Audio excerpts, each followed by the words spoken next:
Welcome to the Monday Night Men's Forum. I'm Matt, Farm Hop Life. This is episode 50, Where the Buffalo Roam. And tonight, we just have Grant, Homestead of Pain. How's it going, Yes, Grant? going pretty good tonight. How are you? Good. We're late because I was just finishing up dinner. I'm working out of town. So, uh, oh, here I am. Late. But still going to do this. So, I'm surprised. We haven't seen Scott on here in like over a month. Yeah, I know. It's weird. Like he's mad at me or something like that. Is he? I don't know. Maybe he's just like thriving the road less traveled. I don't know. Not sure. But yeah, I did a TikTok live with Jeremy on Friday night. That was kind of cool. I wasn't invited. It was kind of like impromptu, like last minute, like hey, let's jump on a TikTok live. And I was like, all right. So, what were you doing Friday night? I don't think I was doing anything Friday. Um, yeah, Maybe the next one we'll tag you. We'll yeah. get you involved. I'll get on live anytime. All right. I'll tell that to Jeremy. He So should already know that. maybe it's because he keeps saying that you don't care about TikTok. I still I don't care. I don't know. I have a hard time taking the time to do a video. It's because you don't care. Maybe. Too busy. Um, but yeah, let's roll into personal events. So give me a personal event. This past weekend was my aunt's wedding, and I brought strawberry infused moonshine. And I had a turkey hatch last night at 2 o'clock in the morning. It was very loud. It was loud. Yeah, it was loud. It was chirping so much. Oh, It okay. sounded like it was 2 or 3. I I woke thought up you with meant like the hatching itself was loud. I'm like, did the no, egg like crack open with like a sonic boom? Like, what is that? that'd be a fun turkey. No, it was just making a whole lot of noise. And then I woke up. I thinking I was gonna have a couple, but I only had one. Oh, that's weird, right? Yeah, Out of 20 or something? yeah, 3 dozen. About half of them didn't do anything. They just didn't take. But again, I haven't been keeping an eye on it. I just sat it up and left it. I hadn't been In checking the it at all. incubator. Isn't it Yeah, like right next to you or something like that? yeah, it's right here. Gotcha. Well, cool. Do you have a good Yeah, time at the wedding? yeah, it was fun. It's not exactly my forte. It was more of a drinking pool party. So I had a couple, and then we ended up going to my my cousins who had a baby shower. So Nice. I'm just making sure I have the right settings.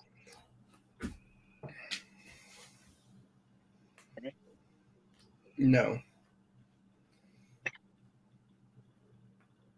You can hear me now. a whole lot less. You were good before. Oh, I was good, and now you can hear me worse? You're good now. I'm good now? Okay, Yeah, good. maybe a little loud. I'm a little loud. It's fine. That's what the volume button's for, right? Yeah, like when we jumped on here, you let out the really big burp. Yes. I had to turn down my volume. I'm like, apparently that's too loud. Um, for my personal event, I'm gonna give a shout out to my wife. So being out of town, we got baby chicks in the basement. Turns out, like, I don't know what it is, but they're like she's allergic. My mother-in-law's allergic, and I think my son is allergic to something. It could be like the dust or from the pine shavings or something like that in there. Well, the baby. How old are the chicks? I got them when they were a couple hours old, How and long have you had them? so 10 days. Okay. I know that baby chicks can be very dusty if you have them in like a Sure. basement or a shed. They'll put an inch of dust on everything. Damn. So we put them in the basement bathroom and then just keep the fan on to get like any stink just out of there. I thought Hmm. so. Anyways, she she took it upon herself to get them like a different brooder, put it on the deck, and then like get it all set up and everything. She like texted me a couple of pictures, like, is this light too close to the wood chips and da da da. But she handled it like all herself. It was awesome. That's like usually not like her job. So, but she couldn't have So, them on the house anymore. how cold is it for you now? The other morning it was 40 degrees. Okay, yeah. So now for me, I can just hatch chicks and just throw them outside without a heater or anything. They can Yep. just they can just be. Yeah, I made a tweet the other day. It was like how to make iced coffee. It was like make a coffee, take a sip, bring it outside with you to do some work, forget about it. Now it's cold. It was pretty tasty. What in the heck was I that? don't know. Now you're gonna go investigate.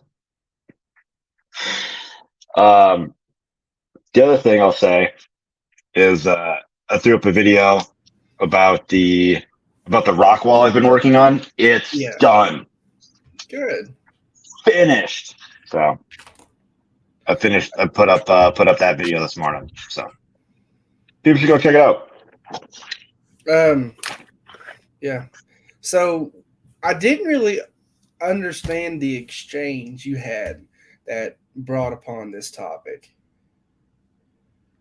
Oh, it kind of started off more like tongue in cheek. So where the Buffalo roam. Let's see. Oh, not invite. The other one. Present. Share screen. Brave tab. Not notifications. Nope. Well, you Wrong really one. finished that rock wall. Did you buy the stone or find the stone? Oh no, that's all property. That's awesome. I am not ready. Thank you, man. I thought I had it. I must have did it wrong. Okay, now we can present. Share screen. Tab. This one. Share. Okay. It was tongue in cheek in that, like, hey, wouldn't it be funny if? So, like, it says, my politics are let the bison and elk roam free again, but this time it's Yellowstone National Park rules. It's their home and you're in it. They have the right of way. This came from a guy we interact with a lot on Twitter. I think he's in a couple of our Telegram groups too. That's what I was just checking. He looks like Yeah, just talked to him this morning, and I don't put together who these people are, to be honest. sure. Um, okay, yeah, it's the So same person. Okay, there we go. so so this originally came from a tweet based on an interview I did 2 weeks ago, I think now. Do we really need to intervene with livestock as much as we do? Let animals be animals. But here's an interview with Amber Oaks Ranch, who was on last week, on the men's forum last week. And then Shudra says, your first sentence has another meaning that I'm currently so immersed in that I can barely read it the way you intend. We and livestock need to intervene much, much more than we currently are in order to save the planet. And there's a little bit of like drama in there that I'll pass over, but based on another person who read it the wrong way and like what, anyways. So So does that's he why I mean said using livestock to intervene with changing the landscape in a more regenerative way? yes, Okay, that's what he means. yeah, So then it got into all of this.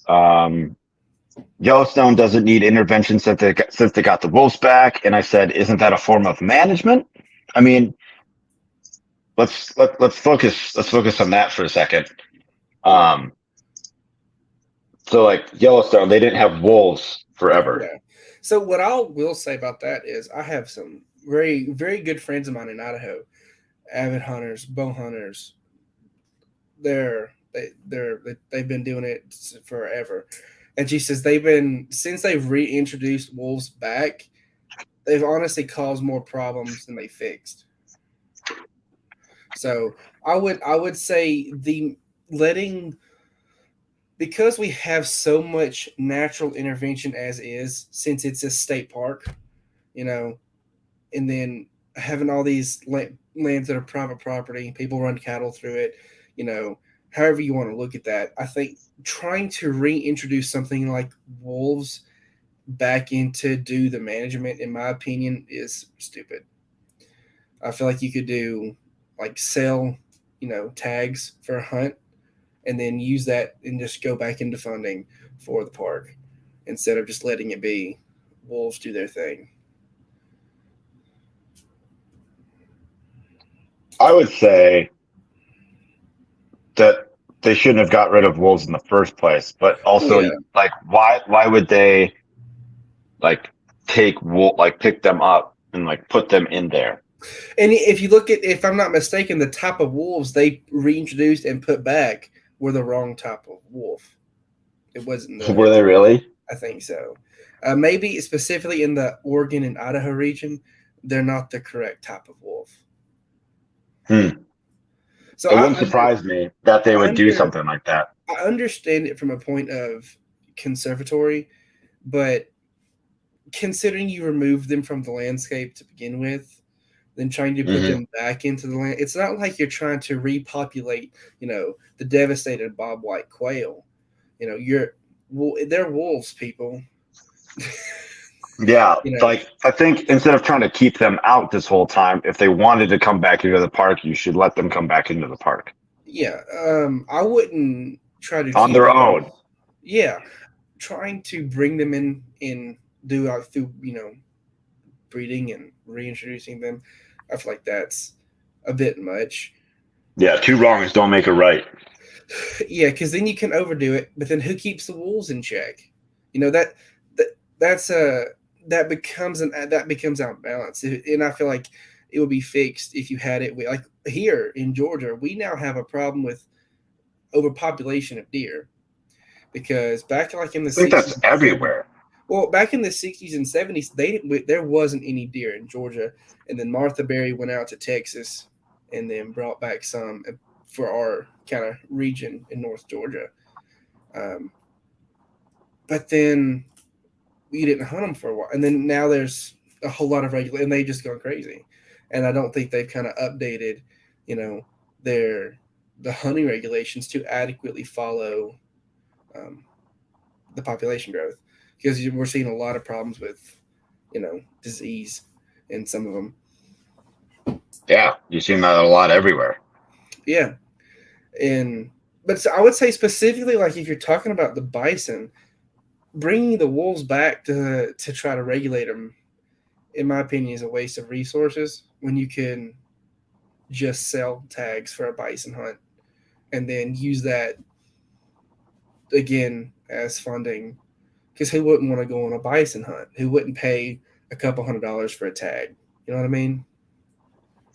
Yeah, I think we need to get the population way like back up before we talk about selling More. licenses again. Well, yeah, I mean, I would think, but even before you add wolves, I think the population of bison should be significantly larger. They're trying to they're trying to bring back the wolves. This is how I see it, and then they're going to have to regulate both the wolves and the bison because the Yeah. wolves are going to try to overregulate the bison. So now they just leaves you. It goes from regulating the bison to now you're regulating the wolves, and then you may have to do protecting more protection for the bison. So I feel like it's slightly unnecessary. Yeah, I just think about how many bison that like were killed like all at once, right? And for I, the most part, it was to starve out the Native Americans, oh right? yeah, yeah. So let's get it back.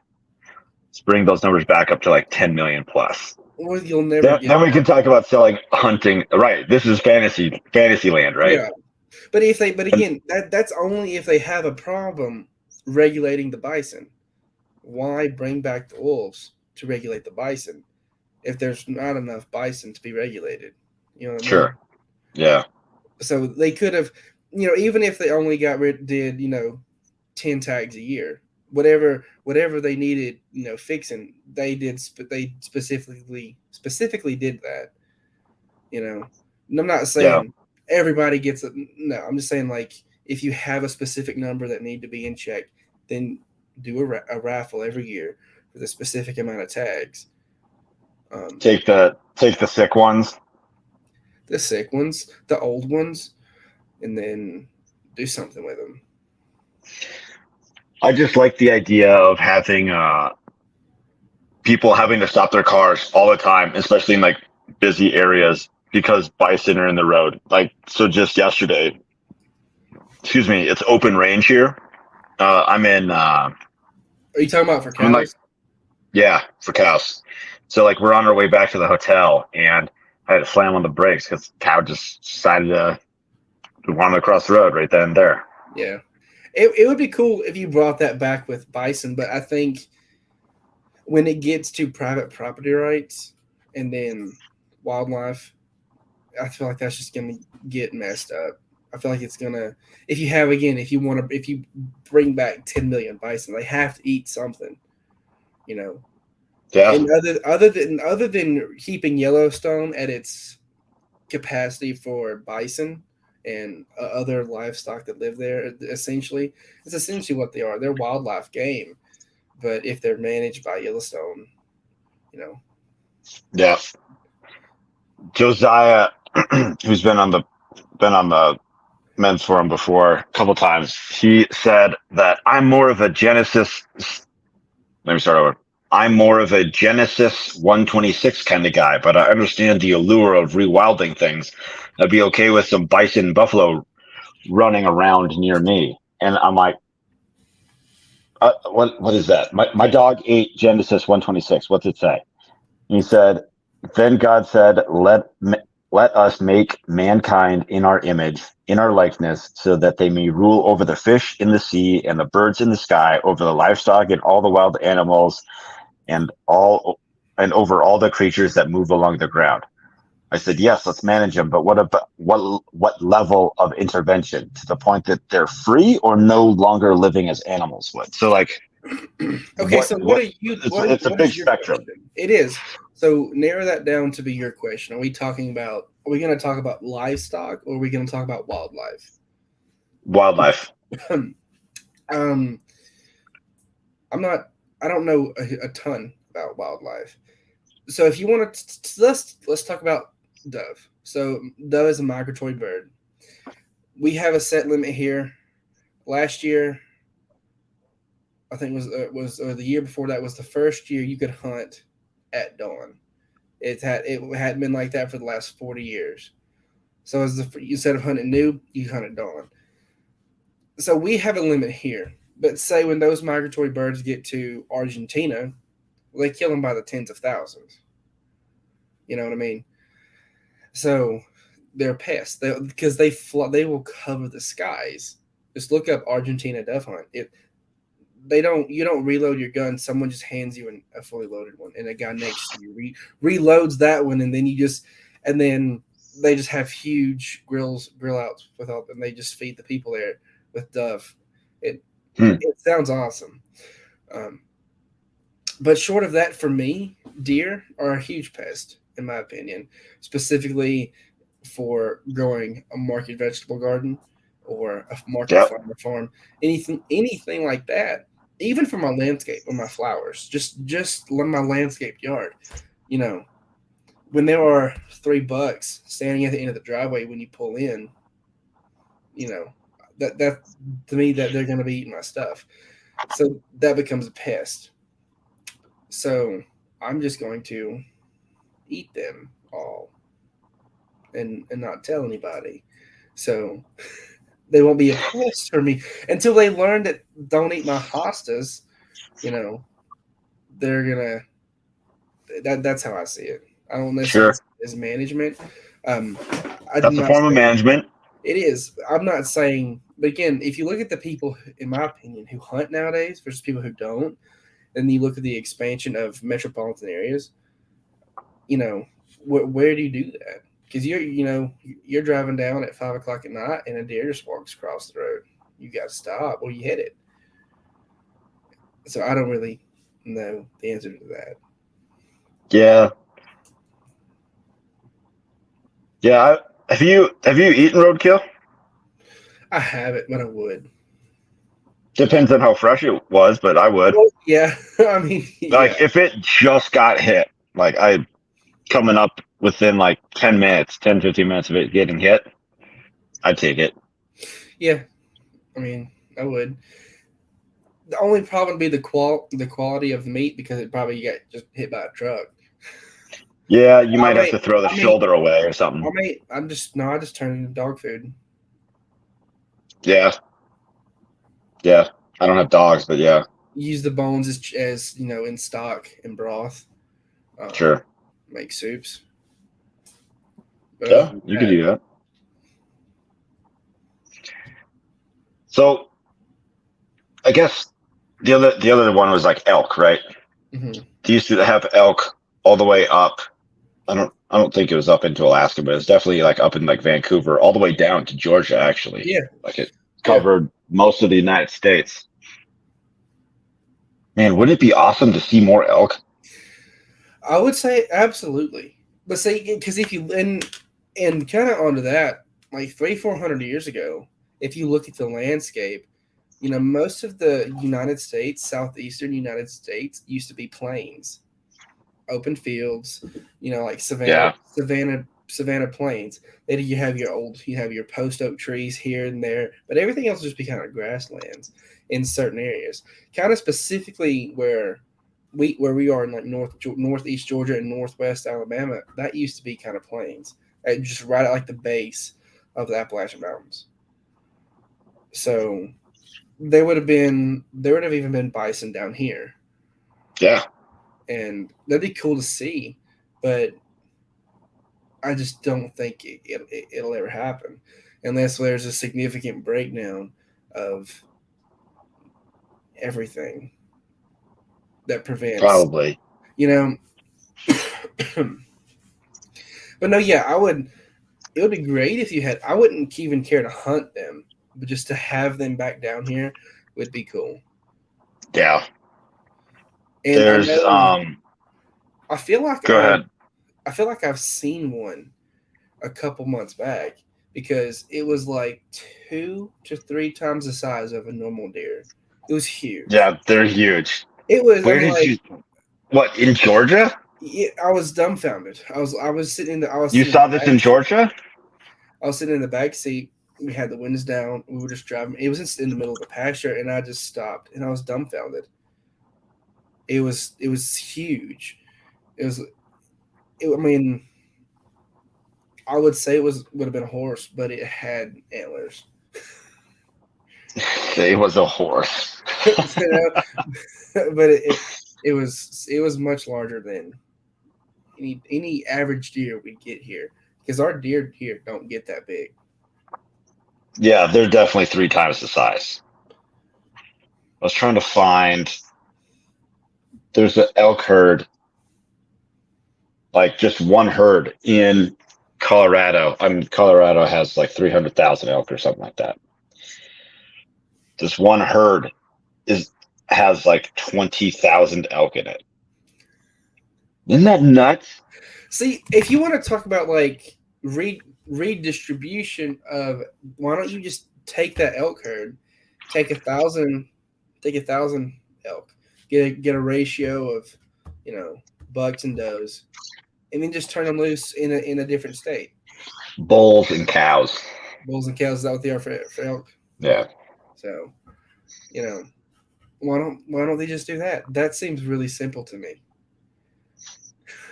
I don't know, because then you're messing with the management, right? So, like, again, so what, But it's in order wildlife. to get the, You don't have to manage it. You take it and you throw it out and leave it. but just by intervening, you're managing. Oh yeah. I mean, you look at how much we're involved in everything. Look at all the roads and highways we've put up, the thousands of acres that are being cut down for subdivisions. At some point we have to step in and manage. We should put an elk in every backyard. Just I see mean, what happens. Especially yeah, during the rut. Get two bull elk in someone's backyard. Sorry. I mean, and that's what's funny is, again, my friends in Idaho, they'll post videos all the time of people, going up to pet the elk, and they'll just jack them up. Oh yeah. These people, they're stupid. They're city people. I don't know how any other way. They're just ignorant of everything around. Everything with a mouth essentially wants to eat you or not want to be eaten by you. So that they're gonna they're gonna do what they do so that doesn't happen. And Yeah. but the best ones are the moose videos. It's like Oh geez. it's they're the size of a car. What they don't want your cracker.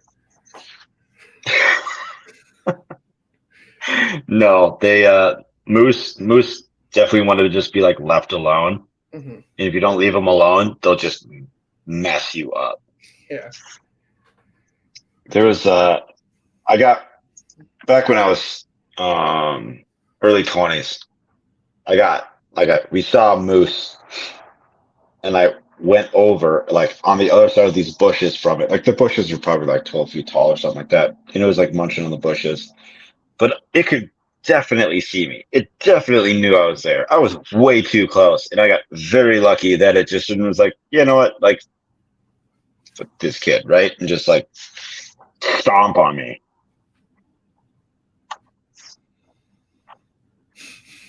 That I did, should I not have done that? I mean, I probably would have done it. Let me see if I can find that photo. And this is many years ago. But again, I think there's a fine line between management and over management or intervention. At some point, there needs to be intervention because at some point, either it's gone too far one way or too far the other way. So but because there are so many ecosystems that have been completely off balance by so many different hunting events over the last 500 years, 1,000 years in the United States, like the United States, like 12,000 years ago, used to have all kinds of megafauna. We'd have like Yeah. four different What types. happened? We had four different types of elephants, giant sloths, huge, bears. Well, essentially, a gigantic mega flood. It just killed everything. Oh, sure. Um, and then clean it out. Can't find the photo. Yeah, it would be nice if we had all that megafauna, It wouldn't but be. I don't know, but see, like again, what we probably it probably would have all got hunted anyway. You know what I mean? yeah, that is true. I was just thinking about like, well, we did have a bunch of megafauna and then we killed it all. Yeah, but see, the megafauna we had was dwarfed compared to the other thing. We had four different types of elephants. You know, we had In like North the same America? in North America, like the same type of megafauna you see in Africa, we had over here 12,000 years ago. I always like that picture of like the ancient bison. Have you Yeah, seen this? I think so. It's like 50% bigger than Mhm. the American bison today. Yeah, It's massive. It's yeah. awesome. And so I still think that even if the North America wasn't flooded 11,500 years ago, we would have still hunted everything. I mean, That's true. like our government is the worst proponent of this. Like they slaughtered all the bison just. I mean, That is just true. They start the mandated that, information. right? That was their choice. It wasn't because It they wasn't the made people. it was It the wasn't the it was people. the It was U.S. military that was made to do it, right? yeah. And then you can get into like the fur trades and everything like that. You look in Africa, you have the ivory trade. all those things, would they have even still been here? Probably not.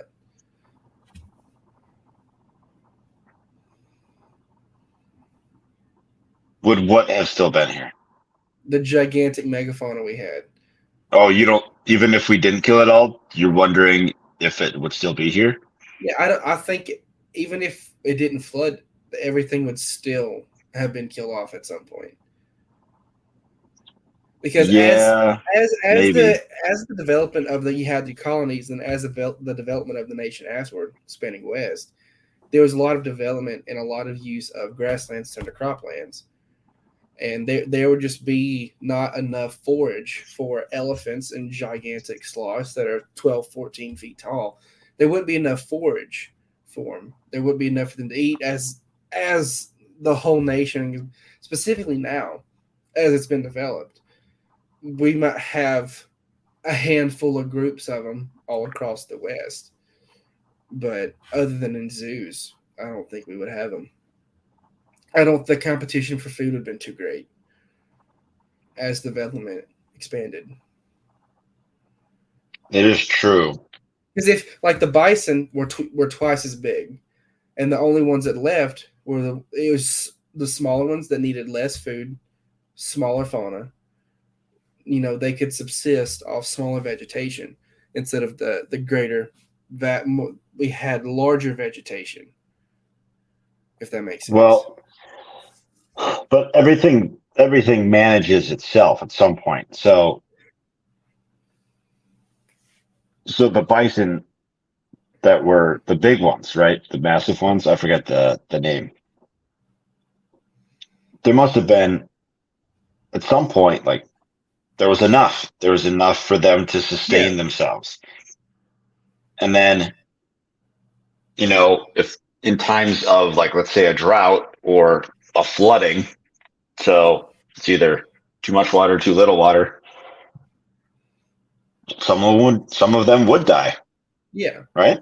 But Just from then, starvation. yes, but we had mostly all of that was wiped out, and then I guess whatever smaller pockets that didn't were the ones that kind of came back and bounced back. Population wise, that's probably why they're so small now.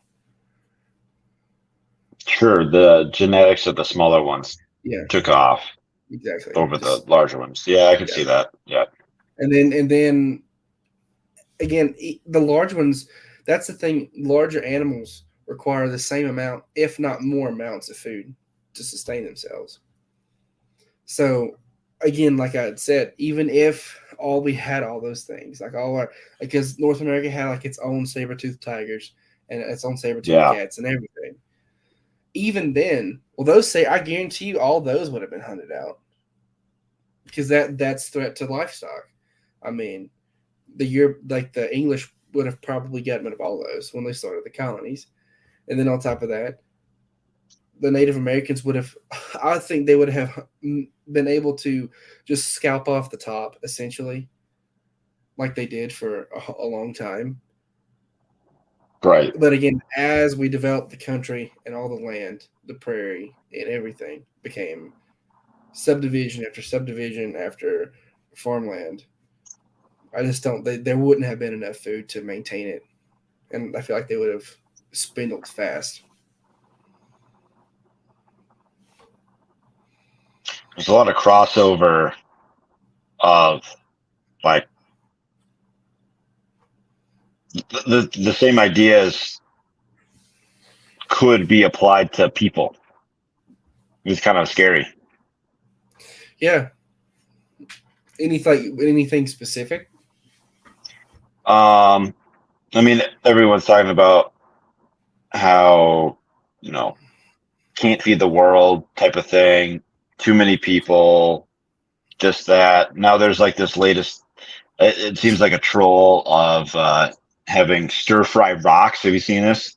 I have. I have. I don't know if it's I've seen a couple comments. I don't know if it's more of a just a way to get vitamins and minerals from cooking the rocks or what. but it's $2 for a bowl of cooked rocks and spices and Yeah, and you sauce. don't like swallow the rock. You You just just you like just get you literally suck the you spit juices it off out of like the rock, yeah. and you spit You it spit out, it out and they probably like a recook seed. it, and they recook it to me like 5 minutes later. I guess you could burn off any germs. Yeah, cook off any germs. I don't know if that's a cultural thing for that specific region. Like they just had to learn to eat rocks because they had no food. It's in Asia, of course. Yeah, So I don't know. I wonder. I guess you bring up a good question. Like, is this new, or are we just now hearing about this? I doubt it's new. They've probably I been mean, like, starving in that region for a very long time, and it just sure. became a cultural thing. I mean, think about how many people found out about bat soup at the start of coronavirus, right? Well, I think a whole lot of people like really dove into the whole idea of a wet market when that happened. Penguins, apes, dogs, any animal you think of at a wet market, or where sometimes it is skinned alive, and then you kill it. It's horrifying. But I mean, penguins and like primates. Why would you eat that? For what novelty? And it's just it's like a black market meat market. Yeah, It's yeah, crazy. that'd be wild to Like, see. why would you want to eat bats? You know, and yeah, I think you'd need to eat a lot of them, I got into a depending on the bat, lot. I guess. I ended up watching a lot of videos on wet markets, like the actual video and footage from wet markets when COVID happened, and it's just animals in extremely terrible conditions. Sure. Literally, the treatment is awful, just terrible. I can't even put into words. I back to wildlife management, but about bats. I was listening to this podcast about this guy that has been like a bat researcher for like 40 years or more now. Mhm. And bats, I can't remember why bats has gotten such a bad rap. I don't remember what he said, like Probably how it got vampire meat. started. Maybe. I mean, bats are kind of awesome. Um, Yeah. So this guy, he like totally bat pilled me. Like I'm like big fan of bats now. Like I want to build a bat house and put it around my property. But anyway, so this guy, he was telling me that bats has gotten such a bad rap that there are people that go out and just like deliberately like kill an entire cave of bats. And what they do is they go take a tire, bring it to the entrance of the cave, throw gasoline on it, burn it, and then all those toxic fumes they get in smoke the them out. cave, and then just all the bats just drop dead to the floor. I hate that. That's just ignorance at its peak, Yeah, and that's yeah. that's awful. So I guess where are you thinking we should go from here? Well, we didn't really cover livestock maintenance and livestock intervention, which I'm very against. Any really much that is the type of bat I sent it in the chat if you want to pull it up. That is basically the size of bat house I want to build. It's basically a bedroom on stilts. Jeez, I'm gonna share this. You Yeah. know you can do this too, right? What do you mean? You can Oh, I can ask to share things. there. This is what Grant wants to build. It's like the top of a house on stilts. Basically, that's what it is. I'd say that's pretty good wildlife management. It's a bat barn, basically. Encouraging encouraging bass to stay there. But for me, I would want a trap door at the bottom. So like every 6 months, you clean it out. You can harvest the bat guano as fertilizer. You don't even. There's no input in the bats. You don't have to feed them anything. You don't nothing. Sure. It's just free manure. It's a free manure crop. Could you just like have the bottom at an angle and just like spray the one side with water so it kind of like washes down like a trough and I catch it haven't in an IBC tote? I haven't thought that through, but no, that's essentially what I want to do is use it for, you know, everything I want on the farm. I want it to be a self-sustaining circle, and I want to try to keep as much fertility in my soil as possible. And getting that from exterior, eh, ways is more like chop and drop. Sure. You can do that with canna lilies specifically. Great chop and drop mulch. As much to keep and maintain soil health and productivity for an infinite amount of time. And having bat houses is a way to give your soil an extra boost that you usually wouldn't have had it. Whether you use it as a compost tea, you just spread it over everything. I feel like it'd be great. I'd love to try it. You kind of bring up something interesting, like trying to do wildlife management for the homestead. Yeah. So what I considered for a while was uh, where we used to get our chicken feed from. They have like 200 rabbits just running around their property, and I was gonna take like I don't know 25 of them and just like let them go on my property, Yeah. and they can figure out their little dens and whatnot. And if we needed something to eat, just harvest them, So and then just they'd poop all over recently, the property. I wouldn't. I don't really want them to do it all over the property. I want it to be contained, so I can Sure. then harvest the fecal material and then spread it where I want it. That's why I got rabbits. I ended up getting 4 rabbits. They are Tennessee redback and then Florida cottontail mixes. They look like wild rabbits. So if I wanted to breed, get 3 kits for my does, they're old enough to throw them out in the yard.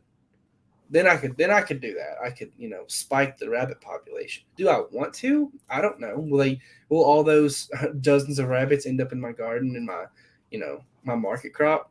Probably eventually. I just figured having them in like colonies, you could have a couple different rabbit colonies, and then scrape out the inside and harvest that. You can add organic material to it.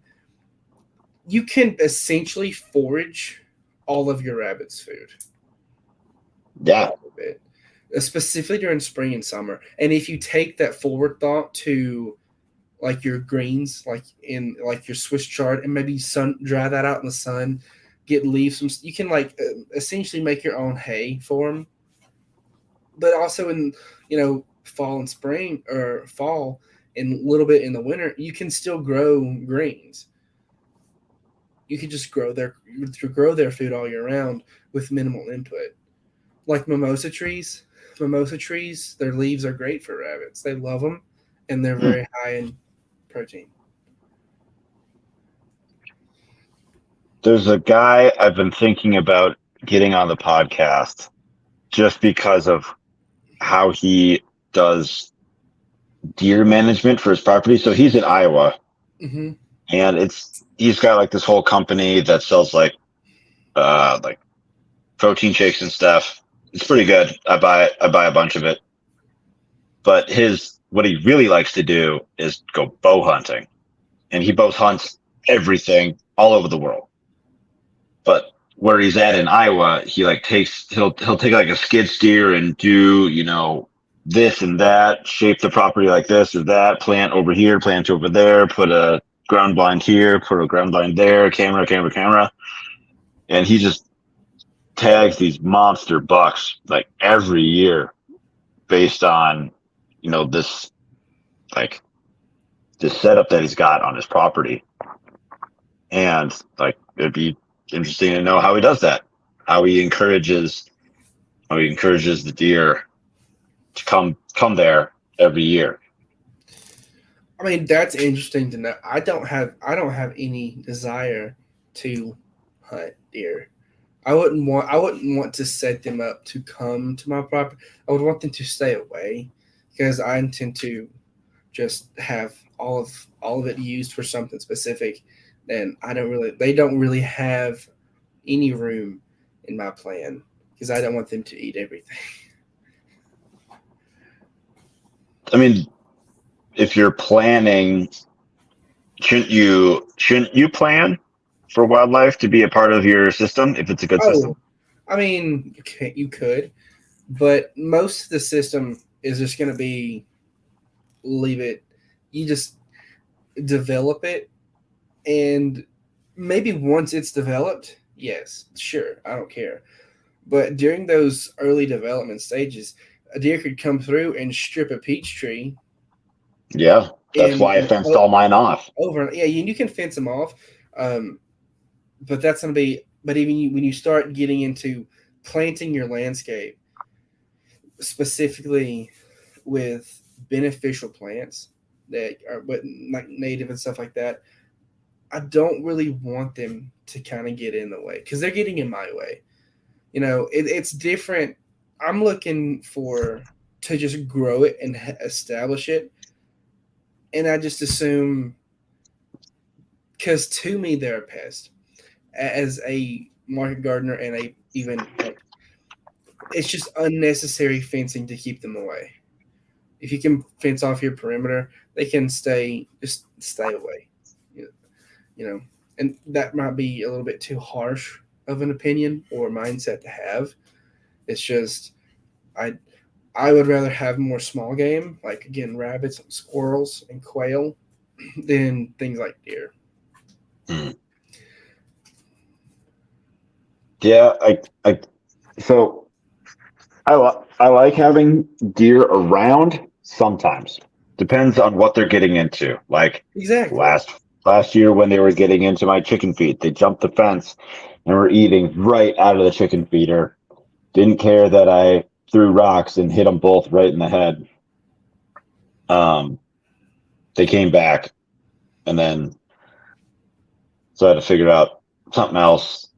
And then, but I'm also kind of in the wrong like district or zone. Yeah, we We're talked about that getting, before. yeah, So I don't have a problem with deer. It's I don't want deer where I don't want deer. And if I see them yeah, there, I'm going to eat them there. yep, Essentially, if I have a blueberry patch or a strawberry patch that I have fenced off and I have segmented they're in it, well, I'm gonna eat it. yeah, If they're in my peony patch, well, I'm not investing a significant amount of money in a peony patch for them to come through and just disturb it. Same thing goes for wild hogs. It's a no tolerance policy because I understand it's wildlife, and I don't have no problem putting up deer feeders, in more remote parts of the property. But again, so we get my great grandmother's place. That's 13 acres. That's 13 acres. That's going to be full of. It's going to be individual paddocks rotating goats, sheep, cows, pigs, and chickens through, pretty much all year round. So hmm there's not going to be any room for deer in that. There's plenty of other land around that we don't use that they can stay in. I just, for what I have specifically, I don't want to invite them in. They're gonna I be guess their deer. make area that you don't care about more attractive to the deer than where you are. Yeah, as long as they're not really around the house or in my production, I don't care. I just don't want to invite more than there already will be. Yeah, I yeah, guess that's that's the true. proper way to word that. I've thought about it'd be kind of funny, and I'd be getting in a lot of trouble.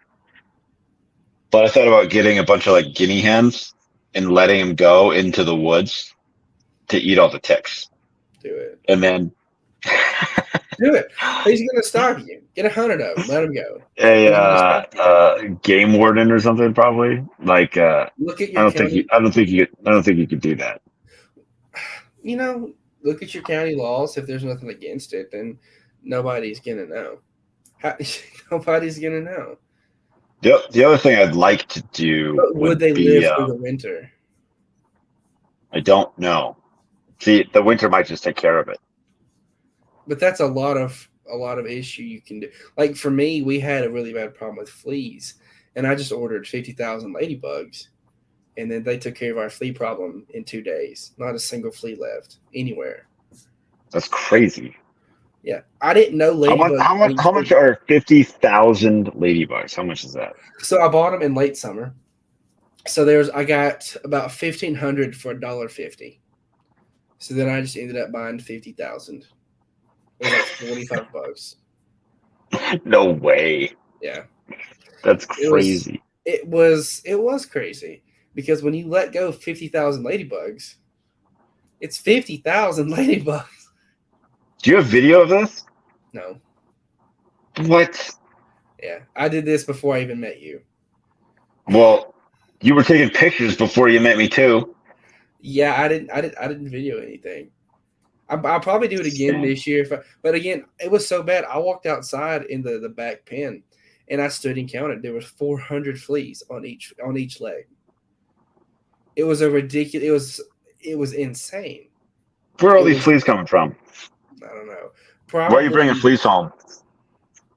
they were just there. It was in like the back pen where the dogs stay, and it's like an acre. I'm just like, we cut the That's grass. gross. We spray. It was awful. It was disgusting. We sprayed we tried. Nothing worked. We tried to spray the ground, treat the ground. Nothing. Not a Hmm. thing. 50,000 ladybugs did it, and we don't have that problem this year. I got there this year. I haven't seen a single flea on my leg or felt one bite. Good. It's awesome. I thought about similar to the guinea hens and the rabbits. I thought about getting a bunch of pheasants and just I like would do letting them that. go. But see But that. they're considered wild game, and so you need like a game license or something like that. Yeah, Yeah, yeah, I yeah, know. yeah, yeah. Ignore all that shit. So for me, Georgia used to have a ton of Bob White quail. So I fully intend to, whenever I get to where I'm going, hatch out like 1 or 200 Bob White quail every year, and just throw them outside. Take them, just drop them, all of them in a spot. I don't care what happens to them. I'm either feeding something or Yeah, who is gonna stop you? You're in Montana. If yeah. you're breeding and hatching out 2-3 dozen pheasants, it's a native breed pheasant, and releasing them, nobody's gonna stop you because nobody's gonna know. You But I'm know, gonna have to talk about it. Like, guys, you can talk about it, but then that's for just the say, after show. yeah. But just say you've been feeding pheasants and you've had a boom in your pheasant population locally. Just you can word it differently. I mean, they're just wild chickens. I think it's ridiculous the amount of regulation there is on something like that. Yep. The amount of if you're taking conservatory into your own hands, just do it. Okay, there was a story somewhere. I don't know if it was here or just on Facebook. This lady was feeding deer meth, I think and I heard these about this. these deer on meth were going out and just raiding trash cans, and then bringing like stuff back to this lady supposedly, and then she turn around and sell it, and then feed them more meth. I And I'm think I did like, hear about that. That's awesome. that's not exactly wildlife management, but who cares? Who cares if we have deer on meth? We have just tons of other bigger problems. But I want to get Like cocaine into, bear. yeah, that even cocaine bears are fine. We have other problems. Um, but I want to get into people's intervention when it comes to livestock. I think people get way too involved in their livestock for no reason. You want get a breed. I. They're also very sensitive about it too. Oh my gosh, yes. I'm Let me sorry. see if I I'm can not find it. I'm not giving a chicken a bath. I can go buy a new Do chicken. people give chickens baths? If they have if they have something, I forgot what it is. If they have like clogged up something. Oh, I have done that. I did hot water and add some salt because there was like some weird something or other. It ended up being water belly, which there is no treatment apparently. Yeah. And so like See, I do minimal intervention. So like I'm gonna help it along, very minimal intervention. and if it can survive, cool. But like It's a Jeremy, chicken. we'll talk shit about him because he's not here, and Well, see, that's he, his pet. That's not it livestock. it was like a pet, At yeah. a certain point, livestock goes from it goes from livestock to pet. But for me, you have all these people who are getting into chickens. I'm like, it's a damn chicken. I'm sorry, eat it. If it's acting weird for Eat you, it. eat it. Hatch out some chicks next year. You know, I don't understand. Like, a lady I do some yard work for took hers to the vet. Why No, would you she take a didn't. chicken to a vet? Eat it. I'm looking Finish them. for dude. I had a tweet, and I thought I was being funny, but apparently it was very like controversial. Um, about what is and is not a chicken tractor. Where Okay. where is it now? I would know for sure. I will have a definite answer for you on what it is not a chicken tractor. Man, And this did you have is an example? yeah. I'm gonna show you right now. Found it. Please do. All right. Let's see. Go back here. Present. Share screen. Okay, here. Is this a chicken tractor? Yes or no? No, Why not? it's just not.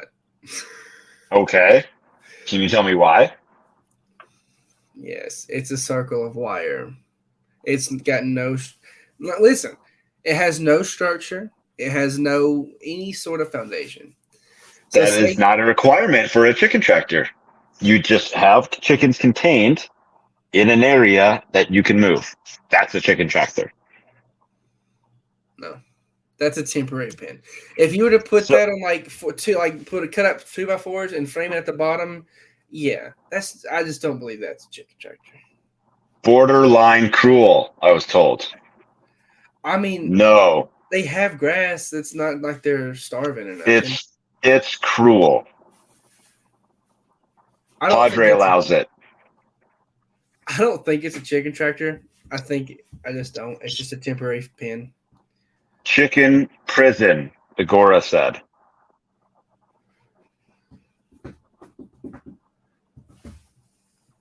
It's it's a chicken tractor. I disagree. Well, anyways, that's my minimalist livestock management. That's how I do things. Actually, just let him go. I did it. I did that because there were some weeds right there, and I wanted them to eat the weeds. Yeah. Well, they just sat on the weeds instead. They didn't eat You, any of it. well, you should have left them there for 2 or 3 days. Give them some insect. Yeah, Don't feed them. Leave them there for two or make them three days. hungry. Make them. They'll again. Make them hungry. They'll eat. You're Sure. not starving them. You're not beating them into submission. You're just like, look, I'm gonna not feed you this corn. Eat that weed. It's simple. No, I think that's the type of, in my opinion, I would say that's more land management than chicken tractor. Okay. Sounds good. But again, I actually don't. So I used to like to free range my chickens. I don't anymore no, because they get into everything and they lay eggs where I have to go find rarely. them. Yeah, I just want to go to the same spot every time. and get And it. because I go get the eggs, they like, well, I'm not laying there anymore. You found my eggs. And so they just change it up every time. Yeah, I found eggs this spring that were laid last fall. And how do I know that? Because I haven't let them out since last fall. yeah. I free range my chickens one year, and I had one garden bed. They literally dug about halfway down. It was full. They threw about half of it out. I'm like, I'm young. I haven't tamed my temper yet. I was livid. I threw a rock at this chicken and I literally took its head off.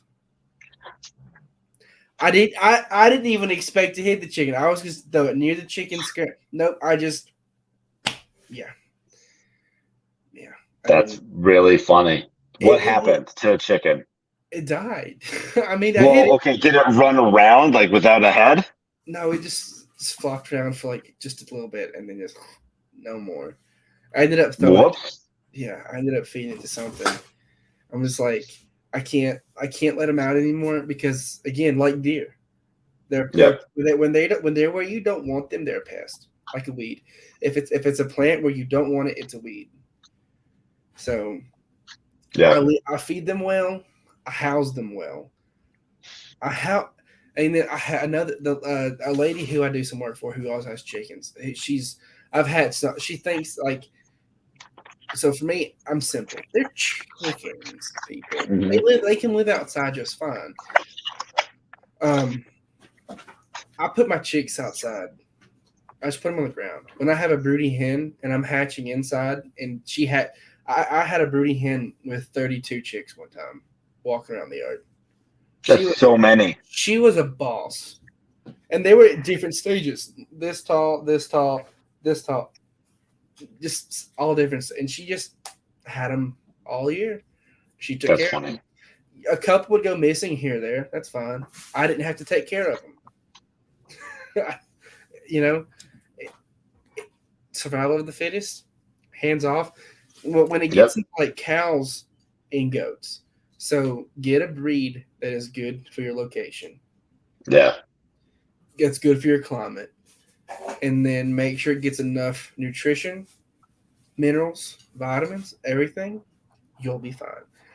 If you have to help it give birth, eat it or sell it. That's a cow you don't want. Same with sheep, goats, all of it. A good mother. If it drops a kid in the pasture and walks away, eat it, sell it, get rid of it. People keep those traits in animals and have subsequently lowered the quality of the breeds. Like boar goats. And they made more work for themselves. That's it. And they make more work, lose money, lose time. It's people baby their animals. And you see this a lot on like small hobby farms or homesteads. It's like your animals are pampered from head to toe. I mean, if that works for you, that's cool. But in a realistic situation of for me, I'm trying to manage the landscape. Give me 2 seconds. I was going to say we should wrap up. Yeah, I'm almost. So with goats, they just need shrub and brush, a shelter, and water. That's it. And then maybe some supplemental vitamins. Some people would even argue on the shelter. I do. They don't always need. If you have a good wooded area, they're not going to get wet. They're not going to get that wet. They don't absolutely need shelter if it's just something like rain. Yeah. Well, cool. That's all I had. Yeah. All right, Mr. Too busy. I had my phone over all my buttons, so I had to move it. I know, great story. All right, there you go. Grant Payne, Too busy. Yes. Homestead of Payne on places. You can find them sometimes. Pretty much all of them. Yeah. So. And I'm Matt, farmhoplife.com. You can check us out. We're a traveling homestead family. We do podcasts, interviews, tours, and the Smith Farm. And next week, we're going to talk about why. Who cares? That's a worse topic than today. You inspired this one, so you better like it. This is all about you. Give me some more detail. What is why? Who cares? Why? Who cares? Thanks for being here. Thanks for listening. Appreciate it. Bye.